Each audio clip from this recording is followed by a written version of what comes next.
Chào mừng tất cả các bạn đã quay trở lại với kênh YouTube Thunderstorm Poker của mình. Trong video của ngày hôm nay, mình sẽ mang đến cho các bạn các trận đánh Go Battle League thuộc khuôn khổ giải Grand League Open với MVP team đó chính là Anahalab D-League. Backline sẽ là sự hỗ trợ của Azumarill và Jiggersby. Phân tích sâu một tí về team này thì mình cho rằng Anahalab vẫn luôn là một league, là một meta cực mạnh ở giải Grand League ở thời điểm hiện tại, chính là top fighter. Và so với một số Pokemon cùng thời điểm, dù là mang hệ phát chế như là hệ bay như Skarmory thì Anahalab vẫn có thể đối đầu trực diện Pokemon này. Trong các kèo có siêu thì hoàn toàn có thể đánh bại được Skarmory. Điểm yếu của Anahalab đó chính là một số Pokemon hệ bay và hệ tiên, thậm chí là hệ ma. Về hệ bay thì chúng ta có Gligar và Mantine, cho đó Azumarill ở backline sẽ hỗ trợ tốt. Ngoài ra thì nếu so về một số Pokemon hệ tiên thì Azumarill vẫn là một Pokemon hệ tiên rất trâu bò, có thể xử đẹp một số Pokemon hệ tiên phổ biến giải lần này như là Clefable, Wigglytuff hoặc là Alolan Ninetale. Trevenant cũng sẽ là một trở ngại lớn đối với team này, bởi vì cả Anahalab lẫn Azumarill đều thua khá sâu Trevenant, và đó chính là lý do Jiggersby xuất hiện trong đội hình này. Và Jiggersby mình quyết định đi mua là Fire Punch thay vì Hyper Beam như thường lệ. Với Fire Punch thì Jiggersby hoàn toàn có thể chống lại rất tốt Trevenant, đồng thời một số Pokemon hệ cỏ khác. Cụ thể các trận đánh PvP của chúng ta trong ngày hôm nay sẽ diễn ra như thế nào? Mời các bạn đi vào nội dung chính của ngày hôm nay để tiện theo dõi ha. Ở trận đấu đầu tiên, chúng ta có Sableye D-League. Đây có thể xem là một bet league, và đó chính là Shadow Sableye thì các đen từ đòn Shadow Claw sẽ là rất lớn, do đó mình ngay lập tức swap sang Jiggersby. Và đối phương đã ngay lập tức swap sang Skarmory, nhưng mình nói Skarmory không phải là một trở ngại đối với team này, bởi vì cả Anahalab hoặc là Azumarill, thậm chí là Jiggersby với một Fireburn đều có thể thi đấu cực tốt trước Skarmory. Đây chắc chắn chỉ là đòn Sky Attack. Đúng như vậy, Sky Attack và Jiggersby vẫn còn sống tương đối là khỏe mạnh, hoàn toàn đủ sức để tung ra thêm hai đòn Fire Punch. Đòn Fire Punch đầu tiên đi trúng đích Skarmory, và tiếp tục một đòn Fire Punch thứ ba đến từ Jiggersby trước khi Skarmory sạc được thêm một đòn Sky Attack thứ hai. Và sau khi đòn Fire Punch lấy được shield từ Skarmory, mình đã quyết định quay trở lại ngay lập tức với Anahalab và cố gắng counter farm down. Tuy nhiên đối phương nhận ra điều đó và tung ra Pokemon cuối cùng của họ là Azumarill.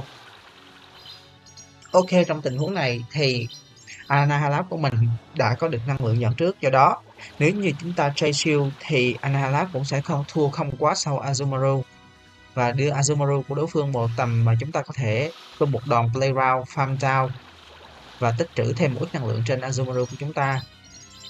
Mình tung ra thêm một đòn Shadow Ball thứ hai, và Shadow Ball đã dễ dàng hạ gục được Azul. Có thể là Sableye sẽ quay trở lại, không ngoài dự đoán Sableye đã quay trở lại, và với việc kiểm soát năng lượng cực kỳ tốt trong game đấu này, mình đã sạc thêm một đòn Shadow Ball thứ ba, và Shadow Ball đi trúng đích hoàn toàn KO Sableye của đối phương. Skarmory còn quá HP và chúng ta vẫn còn một Azumarill còn quá đầy máu, và đối phương đã chấp nhận đầu hàng trong game đấu đầu tiên. Good game. Game đấu thứ hai chúng ta có một Good League, đó chính là Carbink. Carbink là một Pokemon tương đối là rất trâu bò, tuy nhiên lại yếu thế so với hệ fighting của Anahalab, do đó đối phương đã quyết định swap sang Anahalab để đấu kèo Mirror. Và trong tình huống này thì Anahalab của mình đã có lợi thế hơn vì có năng lượng nhận trước, và đặc biệt là khi mình tung Nightslash siêu bay thành công và siêu chính xác đòn Shadow Ball của Anahalab của đối phương. Mình tiếp tục farm và thực hiện một đòn Shadow Ball. Lần này mình không quyết định bay siêu nữa, và Shadow Ball đã lấy được siêu cuối cùng của Anahalab. Mình ngay lập tức swap sang Azul, và Azul hoàn toàn dễ dàng tank được hai đòn Shadow Ball trong Hell Rank này. Shadow Ball đầu tiên đi trúng đích Azul vẫn còn khoảng 60% HP. Đối phương nhận ra điều đó và ngay lập tức swap sang Pokemon cuối cùng của họ, đó chính là Venusaur. Đó là lý do vì sao Azumarill của chúng ta cần có Ice Beam. Ice Beam đi trúng đích đã lấy được khoảng 75% HP của Venusaur. Đòn Frenzy Blade dễ dàng KO được Azul, và Venusaur của đối phương đã nằm trong Hell Rank mà chúng ta hoàn toàn counter farm down được. Farming của đối phương còn đầy HP, tuy nhiên Anahalab hoàn toàn receive được các đòn Rock Slide, xin lỗi các bạn, các đòn Rock Throw, do đó chúng ta có thể tung đến được hai đòn Shadow Ball. Mình đã chơi cực kỳ tốt trong game đó này khi quyết định xây lại một shield và swap sang Trigger Speed để catch chính xác đòn Drop Slide từ phía cabin. Điều này tạo lợi thế cho chúng ta bằng chắc chắn hơn có thể win được game đấu này. Trigger Speed là một Pokemon rất trâu bò và các đòn Night Slash của Anahalat chỉ như gãi ngứa cho Pokemon này. Dù cho các đòn counter là super effective, tuy nhiên Anahalat của đối phương chỉ còn có HP và một đòn Scorching Sand từ Trigger Speed là quá đủ để KO. Đối phương đã nhận ra họ không còn win con và đã bỏ cuộc. Trong đấu tiếp theo chúng ta có Harlick, chính là core breaker đối với team này, đó chính là Ferroligate. Ferroligate có các đòn Shadow Hydro Cannon cực kỳ mạnh, dễ dàng KO được Anahalat và thậm chí là Trigger Speed của chúng ta sẽ bị đánh super effective bởi đòn Hydro Cannon. Mình cần phải chơi cực kỳ cẩn trọng. Azumarill không thể xuất trận ngay từ đầu để đối đầu trực diện với Ferroligate, bởi vì trong các kèo ngang shield hoặc up shield, Ferroligate hoàn toàn có thể đánh bại được Azumarill tương đối dễ dàng. Mình quyết định down cả hai shield để bảo vệ cho Anahalat và hoàn toàn counter farm down Ferroligate của đối phương. Pokemon thứ hai của đối phương chính là Clockside, và sau khi tung một đòn Shadow Ball đi trúng đích thì Anahalat của mình đã bị hạ gục. Ngay lập tức mình đã tung ra Pokemon thứ hai, đó chính là Jigglypuff, và đối phương một lần nữa lại có Skarmory, lần này là Shadow Skarmory ở backline. Đây là thời điểm mà chúng ta với các move Fire Punch sẽ phát huy tác dụng trên Pokemon Jigglypuff. Đặc biệt hơn khi mà Skarmory đã quyết định chơi full phase tung đòn Brave Bird, thì đến biệt từ đòn Fire Punch sẽ dễ dàng one shot Pokemon này.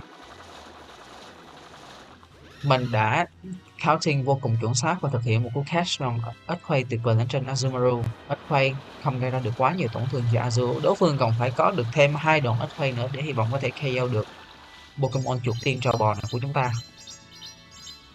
Trước khi đối phương thực hiện thêm một đòn Earthquake thì mình đã kịp thời thả Ice Beam để hạ gục được Clockside. Good game. Game đấu tiếp theo chúng ta lại có một Harlick, đó chính là Charjabug Delete. Charjabug, một Pokemon mang hệ thuộc tính bọ điện, rất phổ biến ở giải Grealish Open trong thời điểm hiện tại. Anahalat cũng không thể gây ra được quá nhiều sát thương với đòn Night Slash, tuy nhiên trong tình huống mà cả hai đều vẫn còn shield thì mình tung đòn Night Slash để hy vọng shield bay đối phương. Mình đã không thành công ở đợt shield bay đầu tiên. Đây chắc chắn là Discharge, và lần này mình đã không shield Discharge, tôi đưa Anahalat vào tầm mà một đòn Discharge nữa sẽ farm down. Mình quyết định chơi tắt tay tung một đòn Shadow Ball để có thể KO được Charjabug. Mình đã thành công. Tuy nhiên đối phương lại có Pokemon thứ hai chính là Ferroligate. Ferroligate trong trạng thái full HP đã vậy còn up shield thì sẽ là một mối hiểm họa cho các hai Pokemon còn lại của mình là Azu và Jigglypuff. Đối phương đã quyết định swap sang Pokemon cuối cùng của họ, đó chính là Swampert. Mình cần phải chơi cực kỳ thận trọng trong game đấu này, bởi vì Swampert với những đòn Hydro Cannon cũng sẽ là một đối trọng cực kỳ mạnh đối với Jigglypuff. Tuy nhiên một đòn Earthquake vẫn không đủ để KO được Azumarill, và mình kịp thời thực hiện thêm một đòn Playground lấy được shield cuối cùng từ Swampert. Đến đây thì mình quyết định tung ra Jigglypuff để hy vọng rằng sau khi shield chính xác đòn Hydro Cannon từ phía Swampert, mình sẽ không như vậy là Jigglypuff vẫn không kịp sạc được đòn Scorching Sand trước khi Swampert có thể chưa có đòn Hydro Cannon, và đó là lý do Ferroligate sẽ là Pokemon giúp cho đối phương của mình close game đấu này. Quay lên, dù sao game đấu này đối phương cũng đã có một team ăn giúp của chúng ta trong nhiều tình huống chúng ta cũng phải chấp nhận. Game đấu tiếp theo, Anahalat Delete đối đầu Mirror. Trong các kèo Mirror thì gần như đòn đầu tiên sẽ là đòn bait. Mình quyết định shield đối phương bởi Night Slash, và đối phương nhận ra điều đó và họ đã không shield đòn này. Rất chính xác, rất tỉnh táo. Mình quyết định shield và mình đã shield chính xác đòn Shadow Ball từ Anahalat. Ở đòn thứ hai, mình lại một lần nữa quyết định shield bay đối phương với đòn Night Slash. Night Slash lần này đã lấy được shield của đối phương, và sau khi thực hiện thêm một vài đòn counter thì đối phương của chúng ta quyết định thả Sharkmo. Đây là Ice Beam đến từ phía Anahalat, và mình quyết định shield bay đối phương một lần nữa với đòn Night Slash. Night Slash lấy được shield cuối cùng và mình ngay lập tức tung thêm một đòn Nightslash nữa, và có lẽ sau đó mình sẽ nhảy sang Jiggersby để catch đòn Shadow Ball. Đúng như vậy, ngay lập tức mình đã nhảy sang Jiggersby và đây chắc chắn là Shadow Ball từ Annihilape. Shadow Ball không gây ra được quá nhiều tổn thương cho Jiggersby bởi vì đòn này là Double Resisted bởi Pokemon mang hệ Normal. Pokemon thứ hai của đối phương chính là Lickitung. Tuy các đòn Lick từ Lickitung là Double Resisted, tuy nhiên Pokemon này lại mang mô Power Whip có thể đánh Super Effective lên trên Jiggersby, và đây cũng không hẳn là một kèo mà mình có thể giành được lợi thế Switch. Do đó công việc của Jiggersby đó sẽ là cố gắng đưa Lickitung vào trong Hell Rain mà Annihilape của mình có thể farm giao với đòn Counter. Một đòn Power Whip nữa đến từ Lickitung đã hạ gục được Jiggersby của mình, và sau khi mình quay trở lại với Annihilape, dù không biết Pokemon đã biết là đối phương là gì nhưng đối phương đã chấp nhận bỏ cuộc. Very good game. Game đấu tiếp theo, chúng ta có một click neutral, đó chính là Skarmory, Verify Skarmory. Skarmory trong kèo đấu trực diện với Annihilape, các bạn sẽ được chứng kiến rằng sức mạnh của Annihilape trong giữa những meta hiện tại ở giải Grey. Annihilape mình quyết định chơi đòn Shadow Ball trực tiếp trước khi Skarmory có thể sạc được thêm một đòn Sky Check thứ hai, và đòn này đã lấy được shield từ Skarmory. Mình đao shield cuối cùng cho Annihilape, và trong tình huống này mình sẽ cố gắng farm thêm thật nhiều năng lượng và tung một đòn Night Slash để kết liễu Skarmory.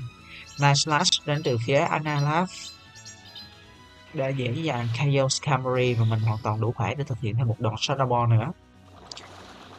Pokemon thứ hai của đối phương chính là Quagsire, và mình ngay lập tức tung đòn Shadow Ball. Shadow Ball lấy được siêu cuối cùng của đối phương. Mình không thể hiện được thêm một đòn Night Slash, rất đáng tiếc. Tuy nhiên, Azumarill cũng có một matchup tương đối là khá là ổn đối với Quagsire, dẫu cho Pokemon này có những đòn Stone Edge rất mạnh. Stone Edge chỉ lấy được khoảng tầm 35% HP của Azumarill, và Pokemon cuối cùng của đối phương chính là Whiscash. Whiscash hoàn toàn có thể tranh thêm một đòn Playground nếu như mình không làm đòn Mud Bomb đi trúng đích Azumarill, và mình cho rằng Azu hoàn toàn có thể tranh được thêm một Shadow Mud Bomb nữa từ Whiscash. Mình đã tung đòn Playground thứ hai và Playground thứ hai để kết liễu được Whiscash của đối phương, và trong Hell Rank này thì mình cho rằng một đòn Stone Edge là đủ sức để KO Azu. Đúng như vậy, chúng ta chỉ có thể trông chờ vào Jiggersby để close game đấu này cho chúng ta. Và với việc đối phương đi đòn Aqua Tail thì mình cho rằng đây không phải là Shadow Quagsire, do đó các đòn Aqua Tail cũng không phải là mối đe dọa quá lớn đối với Jiggersby, dẫu cho là các đòn này là Super Effective. Jiggersby theo như mình nghĩ rằng có thể hoàn toàn tranh thêm được đòn Aqua Tail nữa. Chúng ta cùng xem nào. Jiggersby đúng như vậy, dễ dàng tranh được thêm một đòn Aqua Tail nữa, và khuyến attack để giúp mình giành chiến thắng trong game đấu đó. Good game. Game đấu tiếp theo, chúng ta có một Core Breaker đối với team chính là Antaria. Nếu như Annihilape của mình đi đòn Iceman thay vì Night Slash thì đây sẽ là một matchup rất có lợi cho Annihilape.